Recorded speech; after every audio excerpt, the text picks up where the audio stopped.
দ্বাদশ শতকে ভারতের অন্যতম শক্তিশালী রাজপুত শাসক ছিলেন পৃথ্বীরাজ চৌহান। অজমের ও দিল্লির সিংহাসনে বসে তিনি উত্তর ভারতের প্রভাবশালী রাজা হন। পৃথ্বীরাজ চৌহান চাহমান বংশের শাসক ছিলেন। তার সাম্রাজ্য অজমের ও দিল্লি কেন্দ্র করে বিস্তৃত হয়েছিল এবং তিনি বহু রাজ্য জয় করেছিলেন। কনৌজের রাজকুমারী সংযুক্তা পৃথ্বীরাজ চৌহানকে ভালোবাসতেন।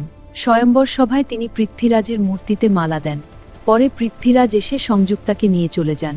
1191 সালে তরাইনের প্রথম যুদ্ধে পৃথ্বীরাজ চৌহান মুহাম্মদ ঘোরীকে পরাজিত করেন। এই বিজয় উত্তর ভারতে তার শক্তির প্রতীক হয়ে ওঠে। কিন্তু 1192 সালে তরাইনের দ্বিতীয় যুদ্ধে মুহাম্মদ ঘোরীর কাছে পৃথ্বীরাজ পরাজিত হন। এই পরাজয় উত্তর ভারতের রাজনৈতিক ইতিহাসে বড় পরিবর্তন আনে। পৃথ্বীরাজ চৌহান আজও সাহস ও রাজপুত বীরত্বের প্রতীক। তার কাহিনী ভারতীয় ইতিহাসে এক গুরুত্বপূর্ণ অধ্যায় হিসেবে আজও স্মরণীয়।